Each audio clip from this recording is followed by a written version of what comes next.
Hello students and welcome back. We are covering our organizing chapter in business studies. So today's topic is meaning of organizational structure. Last video में हम लोग अपना organization का meaning और उसके importance ये सारी चीज़ें हम देख चुके हैं, ठीक।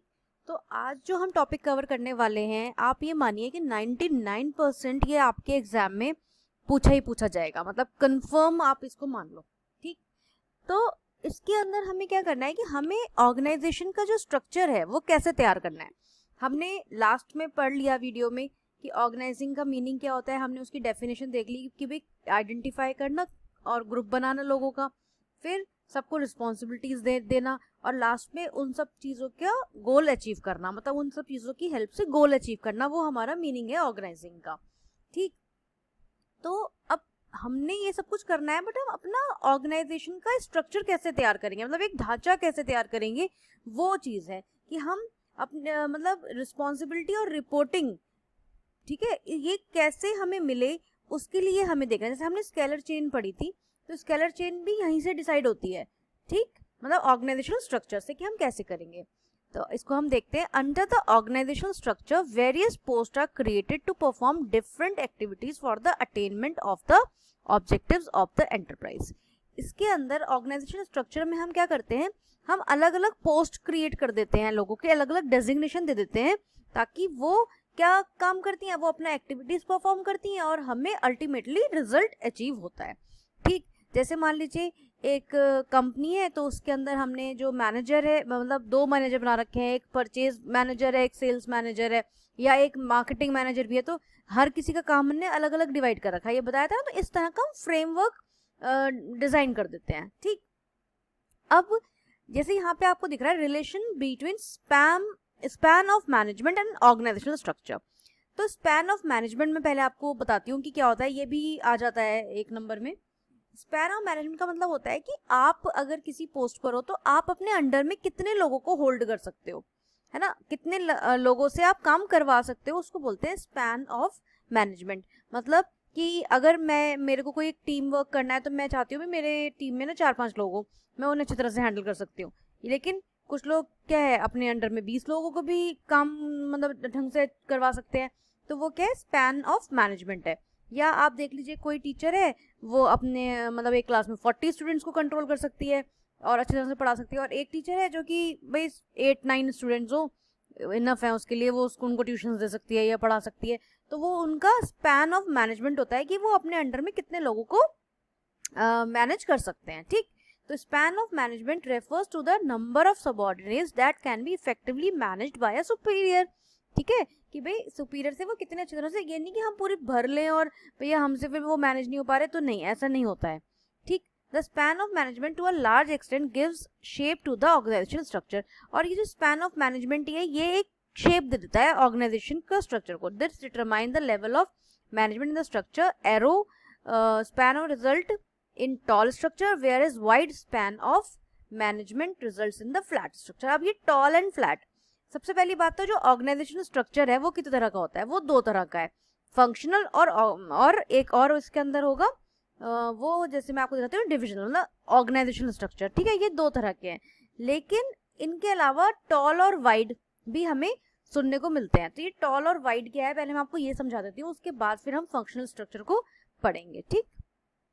देखो टॉल और वाइड, अब ये देख मतलब ये कहीं अलग से नहीं पढ़ाया जाएगा, बट ये क्या है आपका उसके अंदर ही आता है। जैसे मान लो एक ये बोर्ड ऑफ डायरेक्टर है, इन्होंने अपना ABCD ये मैनेजर्स रख लिए, तो ये क्या हो गया, इनका वाइड हो गया जितना ये ऐसे फैला रहे हैं। बट कुछ लोग क्या है, मतलब ये जो board of director main person है, ये 4 लोगों को अपने नीचे हैंडल कर सकता है, तो इसका ये वाइड हो गया, ठीक है। लेकिन जो A पर्सन है वो अपने नीचे F और G को कर रहा है हैंडल, G H को कर रहा है और H I को कर रहा है। इन्होंने इस तरह से ये चेन बना दी, तो ये क्या है, टॉल, क्योंकि इस तरह से हो रहा है ये, तो टॉल है, और इस तरह से जा रहा है तो ये वाइड है, ठीक। तो ये क्या है हमारा टॉल और वाइड स्ट्रक्चर है हमारा, ठीक। टॉल और वाइड आपको क्लियर हो गया। अब देखो जैसे इसमें ये एग्जांपल दिया हुआ है, ये फ्लैट का है, मैनेजिंग डायरेक्टर, उसके नीचे उसने एक पर्सनल मैनेजर रख लिया, एक मार्केटिंग रख लिया, एक रिसर्च एंड डेवलपमेंट के लिए और एक परचेजिंग के लिए, तो इस तरह से इसका जा रहा है। तो ये क्या है आपका मैनेजिंग डायरेक्टर, इसका फ्लैट है एक तरह से ना, ये वाइड वाला स्पैन ऑफ मैनेजमेंट है। अब हम पहला इसके अंदर पढ़ते हैं फंक्शनल स्ट्रक्चर, कि ये फंक्शनल स्ट्रक्चर क्या होता है। फंक्शनल स्ट्रक्चर का मतलब होता है, जैसे मान लो एक मैनेजिंग डायरेक्टर है, वो अपने नीचे जो स्ट्रक्चर बनाता है वो कैसे बना देता है, डायरेक्ट काम का बना देता है कि भाई तुम पर्सनल देखोगे, तुम मार्केटिंग देखोगे, तुम रिसर्च एंड डेवलपमेंट देखोगे और तुम परचेजिंग देखोगे। ठीक है, तो एक मैनेजर ने अपने नीचे अलग अलग काम के वो बना दिया, मतलब मतलब स्ट्रक्चर बना दिया। ठीक, तो वो क्या हो गया आपका, मतलब उनकी जॉब से रिलेटेड बना दिया, तो वो हो गया आपका फंक्शनल स्ट्रक्चर, क्योंकि वो डायरेक्ट काम करेंगे, है ना। In functional structure activities are grouped and departments are created on the basis of specific function to be perform. ठीक, जैसे कि मतलब जो उन्हें काम करना है उसके हिसाब से उन्होंने नीचे डिपार्टमेंट बना दिए। For example, all the jobs related to production are grouped under production department, sales department etcetera. मतलब अलग अलग डिपार्टमेंट्स बना दिए चीजों के, जैसे आपको समझ में आ गया। अब इसकी सुटेबिलिटी क्या है वो हम देख लेते हैं। Large organisation producing one line product, एक ही प्रोडक्ट है तो ये लार्ज ऑर्गेनाइजेशन, इसको मतलब अलग अलग उसकी फॉर्म्स बन गई। Organisation which require high degree of functional specialisation with diverse activity, तो ये क्या है, ये अच्छी तरह से काम कर पाएगी क्योंकि हमने अलग अलग डिपार्टमेंट्स बना दिए हैं। इसका एडवांटेज क्या है, स्पेशलाइजेशन। अब ये स्पेशलाइजेशन रहेगा इसके अंदर काम का। कोऑर्डिनेशन इज एस्टैब्लिश्ड, क्योंकि बहुत ज़्यादा टॉल नहीं है ये, तो आपका कोऑर्डिनेशन भी अच्छी तरह से बनेगा हर डिपार्टमेंट्स का आपस में। मार्केटिंग वाला भी परचेज वाले से बात कर सकता है या परचेज वाला सेल्स वाले को देख सकता है, इस तरह से वो कोऑर्डिनेट कर सकते हैं अपने काम को। Helps in increasing managerial efficiency, managers of one department are performing same type of function again and again which help makes them specialised and improves their efficiency. अब जो मैनेजर्स हैं वो एक ही तरह का काम कर रहे हैं, तो उनका क्या होगा, बढ़िया तरह से वो काम कर पाएंगे। ठीक, मिनिमाइज कॉस्ट, अब ये छोटे स्केल पे बना है तो कॉस्ट भी जाहिर सी बात है कम ही आएगी इसके अंदर। और डिसएडवांटेज क्या है, इग्नोरेंस ऑफ ऑर्गेनाइजेशनल ऑब्जेक्टिव। अब इसमें कई बार ऐसा हो सकता है कि जो मतलब एक पर्सन वो अपना ही इंटरेस्ट देख ले। जैसे कि मैं आपको एक एग्जांपल दूं कि हमारा स्कूल है, अब स्कूल में एक कैंडिडेट के लिए सारे ही सब्जेक्ट्स में पास होना ज़रूरी है, जब भी वो उसका रिजल्ट अचीव होगा। लेकिन इंग्लिश वाली टीचर मान लीजिए क्या कहेंगी कि अरे आप लोग इंग्लिश पे ज़्यादा ध्यान दो और बहुत स्कोरिंग सब्जेक्ट है और आपको ज़्यादा इसमें मेहनत नहीं करनी पड़ेगी, आप टाइम देंगे तो पढ़ लेंगे, है ना। मैथ्स तो बहुत डिफिकल्ट है, ये है वो। अब मैथ्स वाले क्या कहेंगे, अरे इंग्लिश को इतना ज़्यादा पढ़ने की क्या ज़रूरत है, वो तो बहुत ईजी है, आपको वैसे भी उसमें पास हो जाओगे, आप सीबीएसई में पढ़ रहे हो बचपन से, है ना। तो आप मैथ्स जो है थोड़ा प्रैक्टिस मांगता है, तो आप प्रैक्टिस करो मैथ्स का।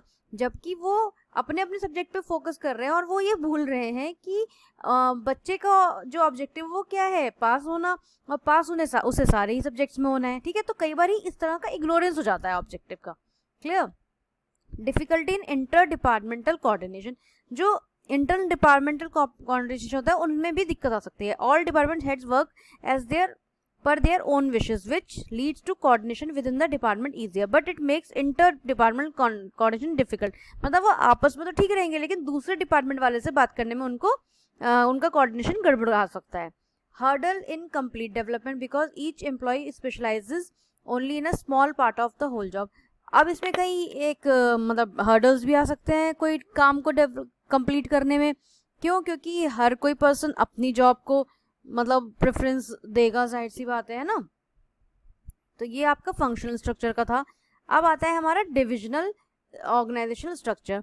इसके अंदर क्या है, इसके अंदर जैसे उसमें तो क्या था कि काम के बेसिस पर उन्होंने डिवाइड कर दिया था कि भाई तुम सेल्स देखो, तुम प्रोडक्ट, तुम मार्केटिंग देखो, तुम परचेज देखो।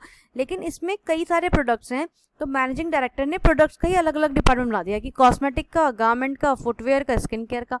फिर गारमेंट्स के नीचे उन्होंने अलग अलग डिपार्टमेंट्स बनाए, ऐसे ही कॉस्मेटिक के नीचे अलग अलग डिपार्टमेंट बनाए, फुटवेयर के नीचे अलग डिपार्टमेंट्स बनाए और स्किन केयर के नीचे भी अलग डिपार्टमेंट्स बनाए। तो इस तरह से ये ऑर्गेनाइजेशनल स्ट्रक्चर इस तरह से वर्क करता है। क्लियर। सुटेबिलिटी क्या है, this structure is suitable in organisation producing multi product और डिफरेंट लाइन ऑफ प्रोडक्ट्स। ये कब काम करेगा, जब वो एक जो कंपनी है वो अलग अलग प्रोडक्ट्स बनाती होगी तब। ठीक।